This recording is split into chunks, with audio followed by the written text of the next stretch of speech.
Hello everyone, this is doctor Jivesh Yadav.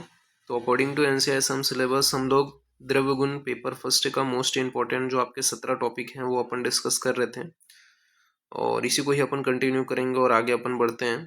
तो आज अपन बात करेंगे टॉपिक नंबर 9 के विषय में। तो 9th नंबर का जो टॉपिक है वो रहा आपका वीर्य। ठीक है, वीर्य की निरुक्ति बताए गए हैं। क्या बोला गया है? वीर्यते विक्रांत कर्म सामर्थ्य भवंती अनेन इति वीर्या, यानी कि कर्म करने में सामर्थ होना या द्रव्य जिसके द्वारा कर्म का संपादन करता है उसे वीर्य कहते हैं। तो कर्म करने में सामर्थ होना या द्रव्य जिसके द्वारा कर्म का संपादन करता है उसे वीर्य कहते हैं। फिर इसके लक्षण के विषय में बोला गया है येन कुर्वन्ति तद्वीर्यम, यानी कि जिन शक्ति से द्रव्य अपने कर्म का संपादन करते हैं उसे अपन क्या बोलते हैं? वीर्य कहते हैं। फिर बोला गया है वीर्य तु क्रियते येन सविक्रिया, यानी कि जिसके द्वारा क्रिया होता है उसे वीर्य कहते हैं और बिना वीर्य के कोई भी कार्य जो है वो संपादित नहीं होता तथा सभी क्रियाएं वीर्य पर ही निर्भर रहती हैं। फिर बोला गया है रस विभाव प्रभाव इति रिक्ते प्रभुत्वम कार्य कारणे गुणे वीर्य इति संज्ञा, यानी कि द्रव्य जिस विशेष शक्ति से अपनी क्रिया या कर्म का संपादन करता है, तो द्रव्य जिस विशेष शक्ति से अपनी क्रिया या कर्म का संपादन करते हैं उसे वीर्य कहते हैं। और यह जो है विशेष शक्ति रस विपाक व प्रभाव से ही भिन्न होता है। ठीक है, तो ये आपको ध्यान में रखना है। फिर नेक्स्ट आपका बोला गया है किंचित रसे कुरुते कर्मा वीर्येण च अपरम द्रव्य गुणे पाकेन प्रभवेन च किंचन, अर्थात कुछ रस से, कुछ गुण से, कुछ विपाक से, किंतु इसमें से वीर्य को द्रव्य का श्रेष्ठ बताया गया है। ठीक है, तो कुछ जो है वो रस से श्रेष्ठ होते हैं, कुछ जो है वो गुण से श्रेष्ठ होते हैं, कुछ विपाक से श्रेष्ठ होते हैं।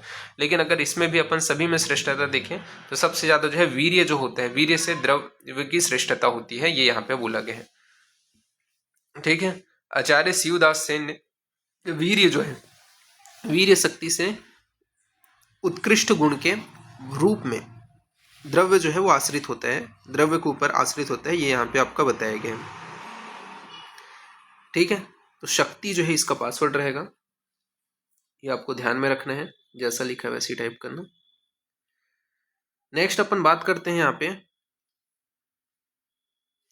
क्या बोला गया है। तो आचार्यों ने इन्हें उत्कृष्ट गुण या शक्ति के आधार पर प्रयोज्यांक का वर्णन किया है। ठीक है, तो आचार्यों ने इन्हें उत्कृष्ट गुण या शक्ति के आधार पर प्रयोज्यांगों का वर्णन किया है। उदाहरण के लिए हरितिकी, विभितिकी, आम्लकी, ठीक है, तथा मदन फल, ये जो होते हैं इनके कार्यफल हो सकते हैं, उसके वृक्ष में कार्य की शक्ति फलों में होती है तथा बीज, त्वक, मूल, पत्र आदि से नहीं किया जा सकता।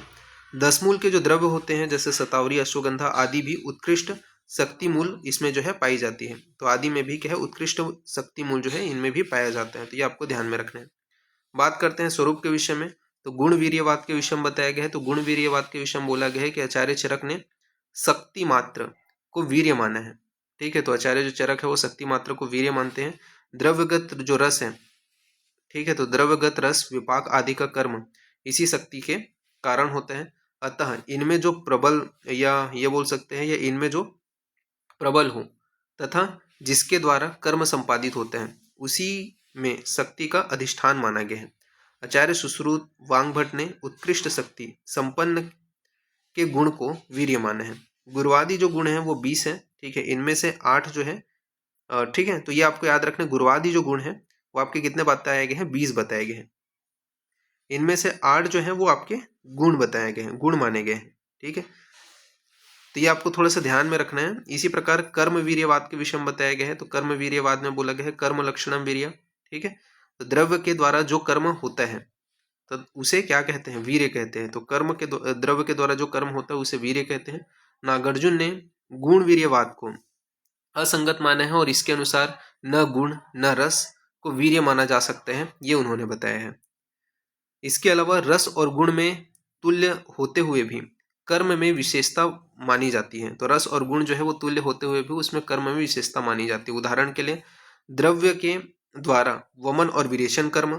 ठीक है, इसी प्रकार द्रव्य में रस गुण आदि के रहने पर भी वीर्य के अभाव में द्रव्य जो है वो कामुक नहीं होता तथा रस गुण आदि के होने पर भी वीर्य से कर्म जो है वो संपन्न नहीं होता। उदाहरण के लिए इंदु भी जो है अध्याय के अंतर्गत जो आपका नगाड़ा है उससे उत्पन्न जो ध्वनि है उससे क्या है विष का नाश होता है। तो ये जो है आपके इसका एग्जाम्पल के अंतर्गत बताया गया है। तथा कभी कभी द्रव्यों के संयोग से उत्पन्न वीर्य से उन द्रव्यों के गुणों में विपरीत कार्य भी देखा जाता है। उदाहरण के लिए मधु व घृत का समान मात्रा में प्रयोग करना प्राणनाशक बताया गया है। ठीक है, तो ये आपको ध्यान में रखना है। तो ये जो है आपका बताया गया है। तो ये वीर्य वाला जो इंट्रोडक्टिव जो पार्ट है ये आपको विशेष रूप से ध्यान रखना है। ओके, नेक्स्ट क्लास में अपन आगे कंटिन्यूएशन करेंगे। तो अभी के लिए इतना ही। Thank you class.